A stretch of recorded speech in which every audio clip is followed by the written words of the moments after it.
Oi, pessoal, tudo bem? Espero que estejam todos em paz. Essencialmente, eu quero tratar com vocês de um assunto que tem estreito laço com a prática de cada um de nós, que foi objeto de um trabalho que eu realizei com alguns alunos do curso de Economia alguns anos atrás.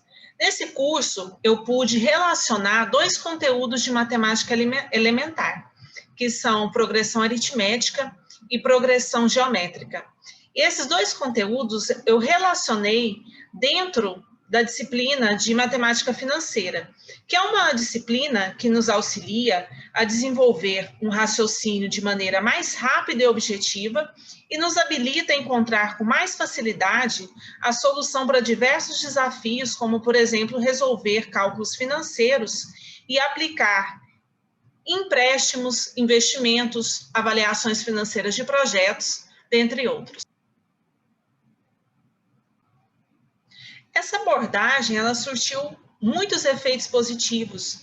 Por quê? Porque os alunos, eles conseguiram relacionar um conteúdo já estudado por eles com um novo conteúdo que eles estavam aprendendo no momento.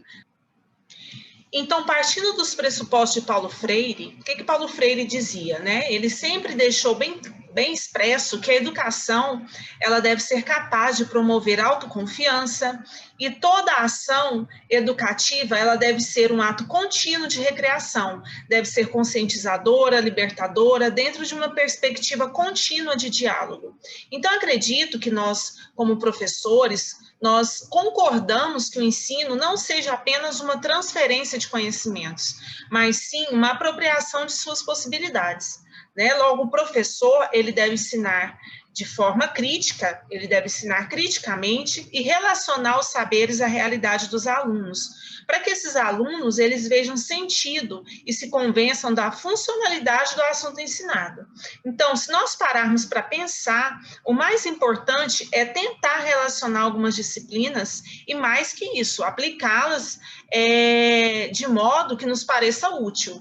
Então, pensando nessa correria diária e a necessidade que temos em controlar nossas finanças, que é algo que se torna a cada dia mais desafiador, né, tanto no campo pessoal quanto no profissional, eu montei com esses alunos um material que, de alguma forma, deixasse ele mais apto e capacitado para resolver alguns desafios. E olha que desafio, né, que é esse da gente conseguir controlar nossas finanças.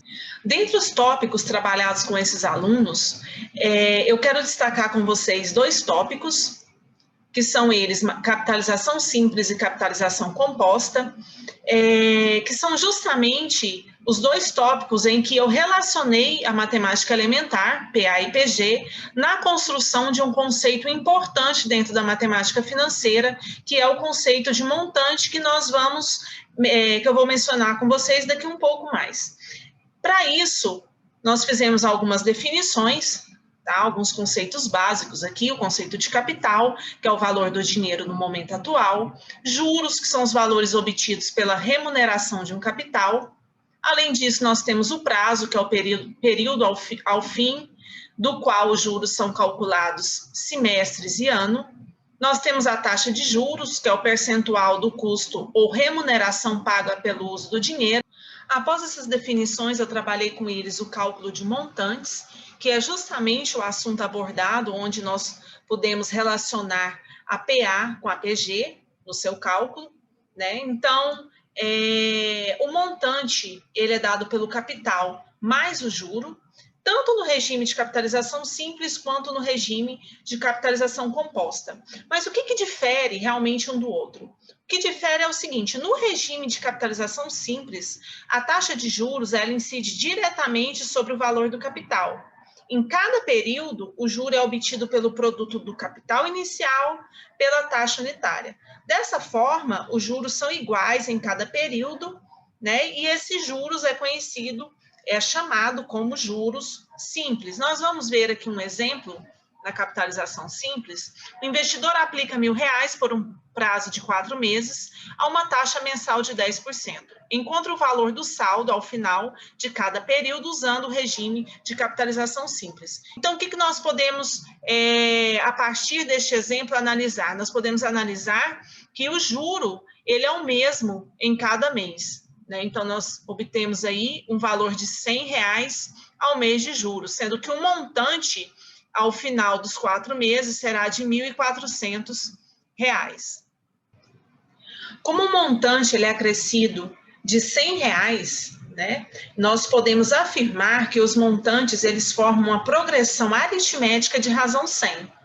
No caso geral, para um capital C aplicado a juros simples durante N períodos, há uma taxa unitária, que nós chamamos de I, referida nesse período, nós temos uma progressão aritmética, cujo primeiro termo ele será C mais CI, onde C é o capital e I é a taxa, e razão C vezes I. Assim, se nós lembrarmos da matemática elementar, que a equação que relaciona um termo qualquer, a n, de uma progressão aritmética com o primeiro termo, A1, e razão R, é dada por esta seguinte fórmula, a n igual a 1 vezes n menos 1 vezes R, nós teremos, então, que o montante ele será igual a C, que é o capital, multiplicado por 1 mais IN, de onde os juros, no caso da capitalização simples, será dada por C, que é o capital, vezes a taxa,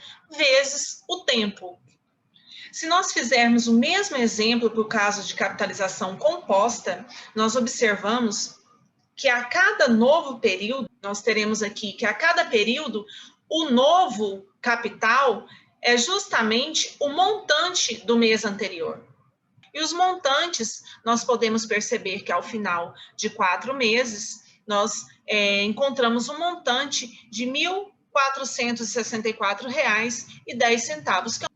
Nós podemos, então, de maneira geral, dizer que para um capital C, aplicado a juros compostos durante N períodos a uma taxa unitária I, referida nesse período, nós temos uma progressão geométrica, cujo primeiro termo é C, que multiplica 1 mais I, e a razão é 1 mais I.